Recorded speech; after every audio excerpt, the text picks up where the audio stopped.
How we doing? Tennessee here at 7:30, Williams-Brice Stadium, first home night game of the season. I know we're excited about that. I know our fan base is excited. I know our players are really excited to get in front of our fans again. Jeremy Pruitt's done a really good job. I think you look at game one to where they are now, the improvement that Tennessee's made. Had a huge win 2 weeks ago down at Auburn at Jordan-Hare Stadium, and I know how difficult it is to play there. But did a really nice job in that ball game of competing and making the plays that they had to do to win the football game. So they've improved tremendously. Jarrett Garantano is a quarterback. Over 60% of his passes he's completing, but what really strikes you is when you watch the tape is the deep balls. He's very accurate with the deep balls. He's got a good core of receivers that do a really good job down the field, finishing on plays down the field. Keller Christ came in the last game and transferred from Stanford and did a fantastic job against Alabama. Was very efficient. They're very similar skill set guys. I don't see a lot of difference in what they do or what they call from a standpoint of who's in the ball game. So we'll be prepared for both guys. They got a really good stable of backs. Chandler and Jordan led by those guys, but they do a good job of rotating those guys in there, leaking them out of the backfield, throwing the football to them. The receiving core is big and physical. Callaway is a guy we've competed against and a guy we got a lot of respect for. Is also their punt returner, but is a bigger body down the field. Jennings is a 6'3", 215-pound guy that covers kicks, does a lot of things for him, but a very physical player, a physical presence on the field. Josh Palmer, Tyler Bird, Jordan Murphy, all guys that run extremely well. So they're talented at the skill positions. Dominic Wood-Anderson's a tight end that we recruited. Know very well that's a really good athlete. Defensively, Jeremy's running that side of the ball and doing a really good job. It starts with their three seniors up front. Those guys have done a nice job for them. Phillips and Tuttle and Johnson are really holding the point, and they shift from 3 and 4 down. They got some really loose edge guys with Johnson and Darrell Taylor, who's having a really good year for them. I think had 3 sacks against Georgia. So they're really talented on the edges, and then the 2 linebackers, Patuli and Kirkland, and both have played a lot of football for them. And their secondary is led by Nigel Warrior, who's a guy we recruited as well. And young but very talented in the secondary, but a really good, well-coached special teams unit. We got our work cut out for us. So as far as the injury front, DJ Warner practiced today, and he's ready to go for Saturday. It's great to have him back. A.J. Turner will be cleared for Saturday. Nick Harvey and J.T. Ebay will both be out on Saturday. I thought we had a good off week. We came in on Tuesday and worked, and then had really good work days Wednesday and Thursday. Gave the players off Friday and Saturday, and then came back on Sunday and had a Tuesday-like preparation for Tennessee. Yesterday off, and I thought we had another good day today, and we need to finish the week strong, getting ready for Tennessee, and I'll open up for any questions. Raise your hand. We'll get a microphone to you, David, first. Will, with DJ coming back, how does that affect where BAW plays on the field? Will he come back more inside and play linebacker? No, he'll still be on the edge, especially I think it can vary from game to game, but in this game, having both their presence on the edges helps us. And Bryson's been very active and had a really good year to this point.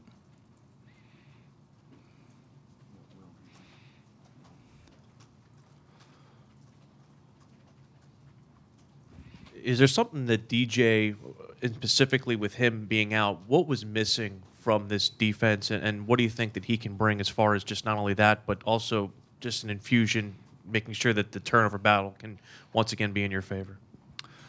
Well, I think that, obviously he's a very productive player in his 2 years here at South Carolina. Really, you see a lot of people offensively have really attacked our edges defensively, in my opinion, in the run game. He adds another dimension to us as far as a pass rusher is concerned. But probably, I would say more than anything, from a leadership standpoint and a presence standpoint, a guy that's got a lot of respect in the locker room. He's one of 3 players in school history that have been voted a team captain in their true sophomore year. So it says a lot about the respect that DJ has in the locker room and the type young man he is. When he's on the practice field, the way he practices, the way he goes about his business, he helps our football team improve and get better. Go way in the back, Mike. Well, what were the conversations like this past week during the bye with the receivers, and what were some of the reasons maybe given for so many dropped footballs the first half of the season? Well, again, I don't think you can get overly technical. The bottom line is we got to secure to the tuck as far as catching the football is concerned. Obviously, in times we're trying to catch the football and look ahead down the field, and you've got to secure the catch first and secure to the tuck. Guys are on the jugs machine a little bit more. But again, those guys are talented guys that have caught a lot of footballs for us. And it's something that obviously no one needs to tell them that we need to improve in that area. They understand that, and they're excited about the next opportunity to play at Williams-Brice. Has there been any progress or any more discussions on the 12th game front? And I know Bryson said that you guys have kind of been telling the players you guys expect to be here playing on December 1st. I'm very confident we'll be playing December 1st. I don't know against who. That's Coach Tanner, and I'll let him handle that. Well, I know you haven't played every team in the FCC East yet, but you've probably seen them all on film and stuff. How much better is the SEC East this year than it was last year? I mean, I don't know how to quantify that. I think that you look at number one. To me, you look at quarterbacks returning. I think all of us have quarterbacks returning other than Kentucky in the East. I think that's a kind of a mark of where someone can be, to be offensively, to be able to go on the road and play well. That's to me a common factor you need to have. I think that you look at Kentucky; they got 14 senior starters on their football team. They're playing at a high level. Obviously, Georgia's a talented football team. Of the teams that we've played, Kyle Shermer's done a fantastic job at Vanderbilt in his time there, and they've played well at times. So they took Kentucky down to the wire to have an opportunity to win the game in Lexington. So Drew Locks is as good a quarterback, and I think you'll see that in April come the NFL draft. His arm talent, the skill that they have outside, and probably as good an inside techniques that we've played this year in Terry Beckner. As far as their interior defensive line, as far as moving those guys, we had as hard a time against them as we did anyone that we've played. So, yeah, I think that it certainly is a very good division. And, we would say improved. I don't know how to quantify that, but it is a very strong division. Over here to left, John. On the December 1st game, did your feelings on that change, whether you wanted to play it? Did you become more vocal in playing another game based on how the season has gone up to this point? No, we want to play 12 games. Will, is it easy to ignore some of the criticism that goes around on social media, that kind of thing, about players? I mean, have you seen those guys mention it at all over these past couple of weeks? No, man. It's part of it. It's part of it. We have high expectations too. Our players have tremendously high expectations. We do as a staff. We do as a program, and we know where we're headed. And at the end of the day, we're not where we want to be. But that's part of having a championship culture is criticism. That's part of it. With Jake, as he's gotten healthier, how much has that helped his confidence, and how much of that did you notice throughout the bye week and as you've been working as far as the start this week? Well, I don't know, Will, that I wouldn't say that he was 100% in our last ball game. I would say he was a pretty high percentage. We wouldn't have put him out there if he couldn't protect himself. But I've certainly seen him more mobile in the off week and then today and Sunday night as opposed to maybe before. Coach, how's Josh Bell coming off that ankle injury, and where have you seen him progress in terms of his conditioning and getting in shape? Well, he is. He's doing a really good job. Josh is a really good place for me right now, and that's he and I we need to get him in shape and we need to get him healthy, and that's the most important thing, and that's what we're working through right now. And I've been really proud of how he's handling things. Way at the back. Coach, just given how the last few games between you and Tennessee have gone, what do you expect from the environment and competitive level and atmosphere on Saturday? Well, they've always been closely contested games in our first two seasons, and there's no doubt it'll be a great environment here at Williams-Brice on Saturday night. I don't know who's keeping the clock on the field. They got about 12 plays in 3 seconds last year, but that was unusual. Go ahead. Well, Jake said he thought there were some guys who made some improvements during the bye week. Anyone stand out in particular to you? I don't know. I mean, we had a really good focus on our young group on Tuesday, like we do on Sunday nights during the season, which I think is always beneficial for, it's a developmental game to continue to develop those guys. I've seen a guy like Dylan Wonnum has continued to improve. at the right tackle position, has done a really nice job in his opportunities and played well in our last ball game. I think J.J. and Ricky have both continued to make strides up front. To have, again, it's just all about turns and reps. And as many as they can get, the more improved in doing it the right way, which that's the part of, being a good player is practicing the right way. And I think they've bought into that and understand that. Rosendo Lewis and Ernest Jones and Damani Staley at the linebacker position. I've seen some strides there. R.J. Roderick continues to do some nice things at the safety position. Josh Vann is a young receiver that is getting more and more opportunities to do some good things for us. Jordan Rhodes is an offensive guard, continues to improve. So, and again, I'm just off the top of my head that those are guys that, as we evaluate the film every day from practice, that are making positive strides in the right direction. Way in the back, Mike. Well, coming off the bye week, where are some of the biggest improvements you think Jake has to make in the second half of the season? Well, I think just play within what he's asked to do, and that's, one thing as far as when you're a competitor and, play in the moment and do what we're asking you to do from a read standpoint and taking the ball to the right spots. Obviously, ball security would be number one. Got to take care of the football. We've had 3 interceptions in the end zone.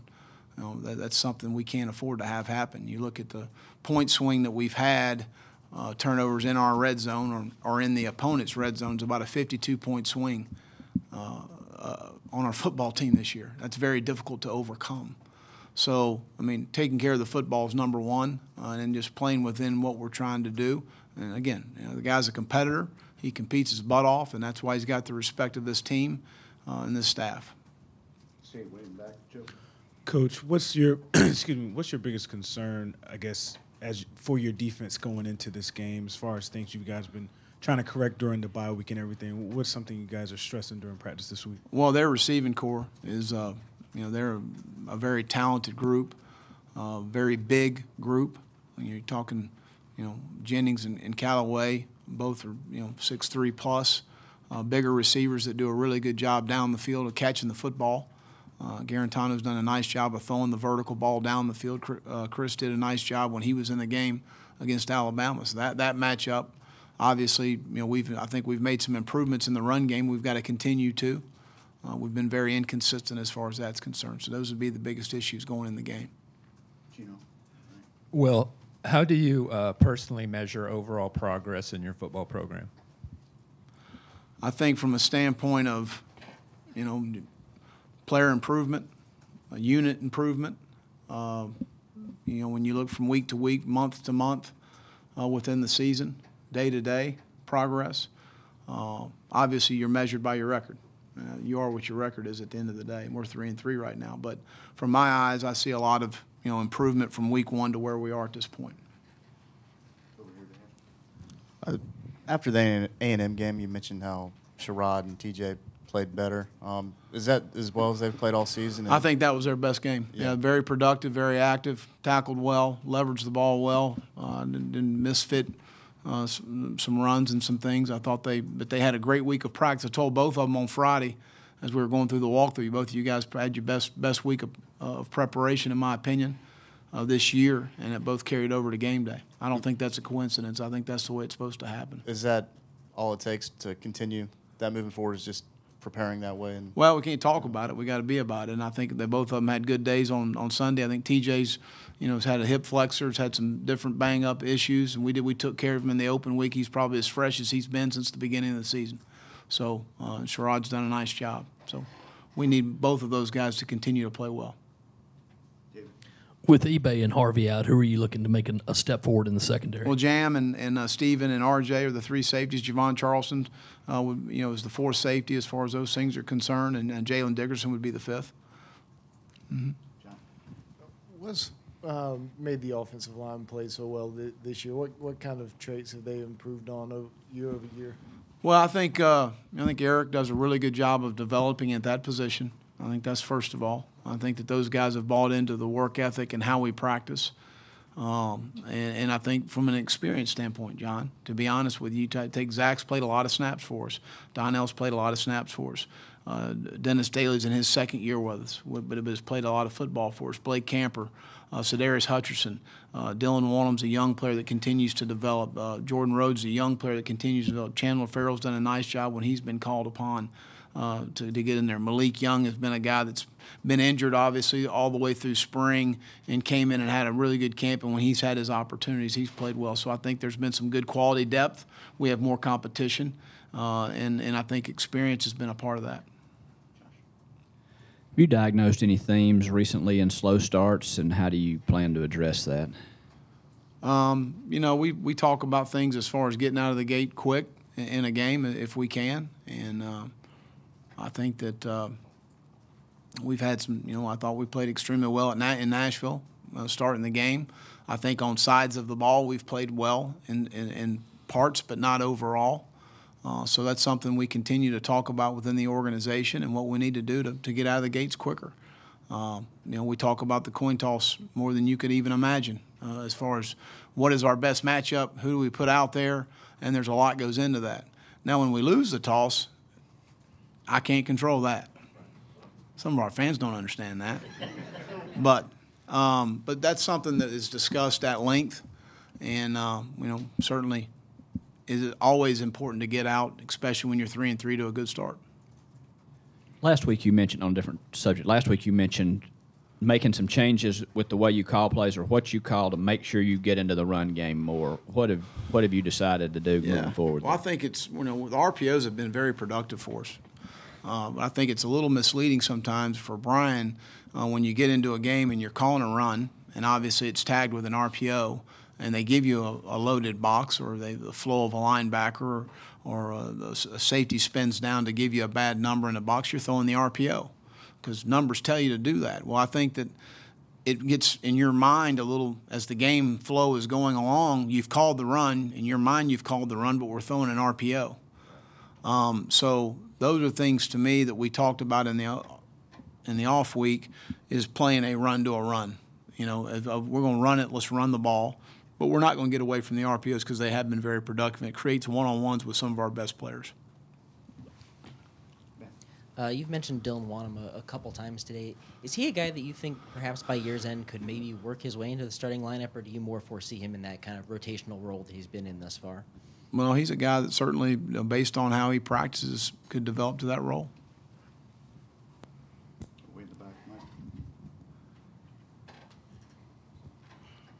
What have you seen so far from Tennessee's defensive backs?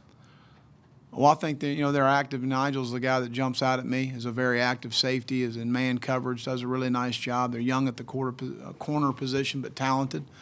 But, I mean, I think Jeremy, that's his background, is coaching secondary. And, you know, just watching their techniques and some of the, you know, very similar tree that I come from, he comes from. And there's a lot of similarities that carry over that you see. What about Bryce Thompson? He's playing really well for him. He's got 2 interceptions on the year. And starting for him, he's playing really good football for him. Really happy for Bryce. Stand back, Joe. Well, dovetailing off of that, I'm just curious, Coach, as a coach, when it comes to recruiting, when you have a guy like Bryce, a guy that you were looking at, and now he's having success, and now you're going to be going against him, is it that like an awkward feeling at all when you have those kind of matchups like that? No, I'm happy for Bryce. He did an outstanding job here in Columbia at Dutch Ford High School, and he's having a great start to his career at Tennessee. I'm really happy for him. As you and Jeremy and Kirby, more and more Saban people from that Saban system take over head coaching roles, do you find yourselves recruiting the same guys more because you do look for a similar thing? Do you feel like there's more head-to-head? I would say so. I think that sometimes our recruiting diagram is a little different as far as geographically speaking. As far as where we're recruiting more guys, that may change a little bit, but certainly the traits that we're looking for and description of player. And I've never worked with Jeremy personally, but certainly, absolutely, I think certainly the job description by position, the critical factors at each position that we look for, probably a lot of similarities, but beauty's in the eye of the beholder, you know. Do you notice even guys who didn't come up in Nick's system have tried to copycat the approach that you guys use in recruiting, just in terms of those character traits and going after the guys? Well, it's really interesting. When we offer somebody, they get offered real quick by a lot of schools, and I can normally tell you the ones that do. So I don't know that they've watched the tape, but they see that we've offered, so they end up offering. That's kind of the world we're in right now with social media.